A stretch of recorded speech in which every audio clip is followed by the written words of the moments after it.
Questões de Família, com José Eduardo Coelho Dias.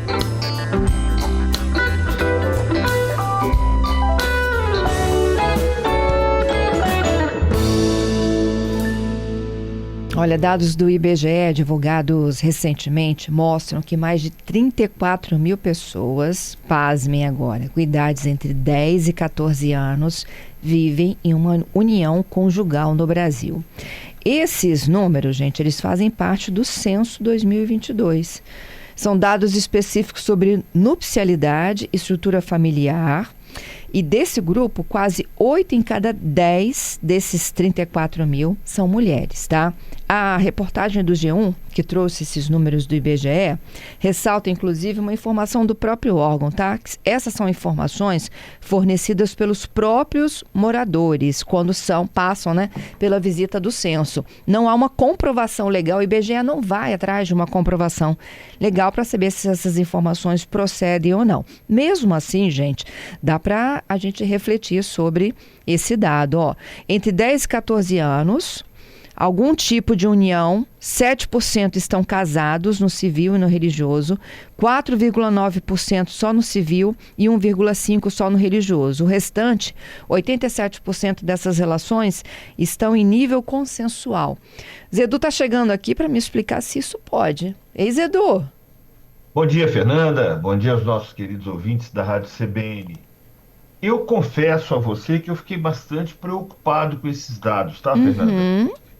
É assustador a gente imaginar que nós temos um país em que crianças vivem em relações conjugais. É extremamente preocupante. Isso talvez seja até um pouco de fruto da nossa cultura.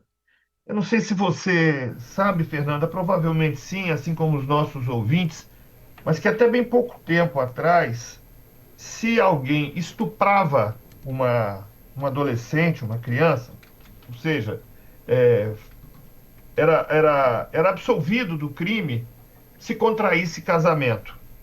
Então, o casamento era visto como uma forma da pessoa não ser responsabilizada, não ser presa. E assim se colocou. A situação da própria mulher, das meninas, né, das crianças do sexo feminino no nosso país, é uma coisa que a gente vê até hoje. É um absurdo. Salva a honra e a criança que se dane, né? É isso. Lava a honra dos pais, Dos né? pais, isso aí. A criança é condenada, quer dizer, a vítima é condenada a conviver com o seu algoz. Isso é uma coisa que, se a gente analisar hoje, a gente vai achar, gente, isso é uma loucura. Não é uma loucura, é como era a cultura do nosso país. E é pior pensar que ainda hoje tem gente, imaginar que ainda hoje tem gente que pensa assim. Fernanda, desde 2019, não é permitido, em hipótese alguma, o casamento de quem não atingiu a chamada idade núbil. Idade núbil é a idade propícia ao casamento, que é os 16 anos. Então você tem um Código Civil, no seu artigo 1920, que foi alterado em 2019, e olha, nós já estamos em 2025. Nós já estamos em 2025, a proibição completa vem de 2019 e o censo de 2022 ainda capta crianças em relações conjugais. Me dá um embrulho no estômago, me dá um nó na garganta, é até difícil a gente falar sobre isso. Fernanda, ouvinte que está nos ouvindo agora, que tem seu filho, sua filha, e que é casado, e que passa pelas alegrias, é claro, mas passa também por alguns dissabores do casamento, dissabores no sentido de dificuldade, do comprometimento que a pessoa precisa ter, das contas, né? As contas vencem. O Palmeiras não venceu o Flamengo, mas as contas sempre vencem.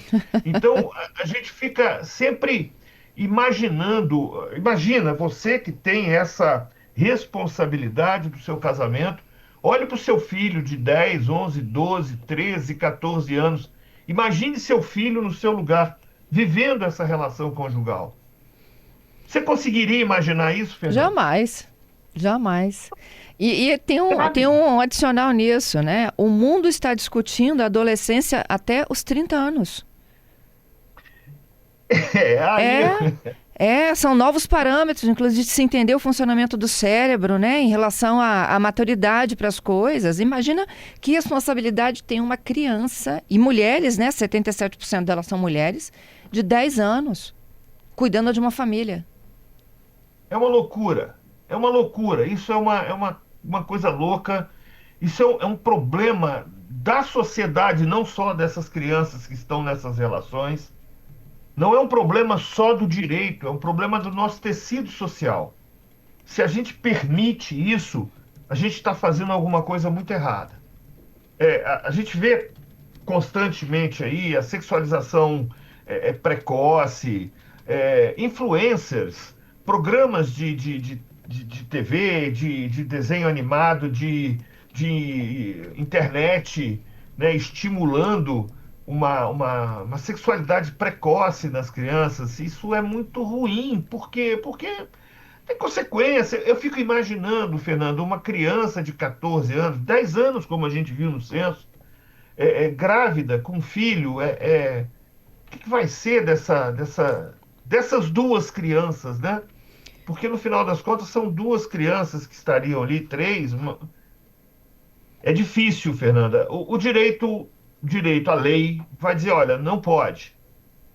A união estável, que a gente vem chamando mais recentemente de união consensual, mas a união estável, que é como é tipificada na lei, ela vai ter as mesmas proibições do casamento. Então, em tese, nós não poderíamos ter a formação de uma união estável entre duas crianças, entre dois adolescentes, ou entre um adulto e um adolescente.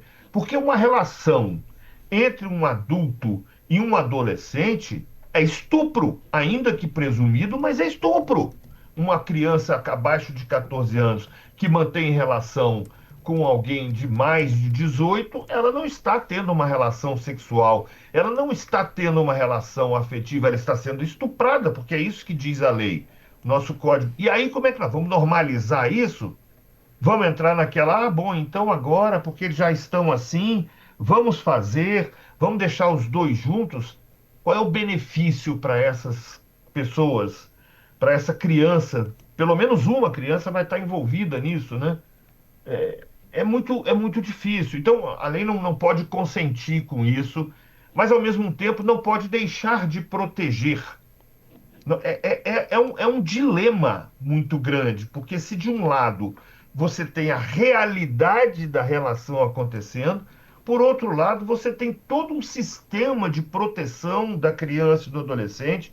Nós já tivemos um mês aqui especial falando sobre os direitos da criança e do adolescente, da necessidade que a nossa sociedade tem de proteger essas crianças, da posição de hipervulneráveis que eles são colocados na Constituição Federal. E aí a gente leva um soco no estômago quando vê um censo dizendo o que o censo de 2022 disse. Pois é. Eu confesso que eu fico chocado, tá, Fernanda? Eu também. Eu fiquei horrorizada com essas estatísticas. Em alguma condição a justiça dá essa permissão? Sim, sim. Em situações especiais que a lei não define expressamente quais são, isso vai depender muito da sensibilidade do juiz que for julgar o caso. Ele pode até autorizar, mas é extremamente complicada essa autorização, porque eu vi ali no censo que um percentual, na minha visão até significativo, é de casamento, no Isso. civil, inclusive. E me estranha, porque eu vou ler aqui o artigo 1520 do Código Civil, Fernando. Não será permitido, em qualquer caso, o casamento de quem não atingiu a idade núbil, observado o disposto no artigo 517. Aí o 517 vai dizer o seguinte: o homem e a mulher com 16 anos podem casar, exigindo-se autorização dos pais ou de seus representantes legais, enquanto não atingida a maioridade civil. E o parágrafo único vai dizer: se houver divergência entre os pais, aplique-se o disposto no... Ou seja, é possível suprir o consentimento. Então, a lei vem dizer, olha, não se aplica o casamento de quem não atingiu a idade núbil, não tem os 16 anos. No entanto, pode ser que o juiz supra, quer dizer, dá margem a essa interpretação. Para mim, quando está dizendo que não é permitido em qualquer caso, não poderia nem se pensar na possibilidade do juiz suprir essa autorização. Mas o artigo não para por aí e põe uma vírgula e diz: observado o disposto no artigo 1517, que dá margem à interpretação acerca da possibilidade do juiz suprir essa autorização dos pais, ou seja, acaba que é uma proibição e ao mesmo tempo um consentimento. Enfim, temos que evoluir também com relação à nossa legislação, né? É isso. Mas é isso, Fernanda, é uma situação dolorosa, complicada, que a gente precisa discutir em sociedade. Isso passa pela formação das nossas crianças e adolescentes, passa por uma coisa, eu vou dizer uma coisa aqui que é polêmica, mas que quando a gente vê dados como esse, a gente não pode dizer, que é a questão da educação sexual nas próprias escolas. A educação sexual não é ensinar as crianças a terem sexo, pelo amor de Deus, não é isso. Educação sexual é mostrar para as crianças as consequências de uma sexualidade precoce, inclusive. Por quê? Porque parece que as nossas famílias não estão dando conta. E se as famílias não dão conta, acaba sobrando para a escola, para o Estado, para o governo, enfim. O que não dá é para a gente ficar parado. Precisamos reeducar as famílias com relação a isso e principalmente as crianças e os adolescentes.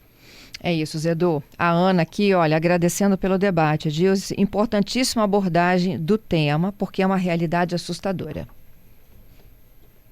É isso. E eu tenho até dificuldade de pensar, e agora, o que a gente faz? É difícil, tá, Fernando? Qual a solução que a gente dá para isso? Já está acontecendo. Eu acho que a gente tem que pensar numa forma de impedir que isso aconteça da agora para frente. Já que o censo está jogando essa realidade na nossa cara, a gente precisa pensar no que fazer, os políticos, os magistrados, o Ministério Público, toda a sociedade, os órgãos representativos precisam pensar com carinho no que esse censo está dizendo para a gente.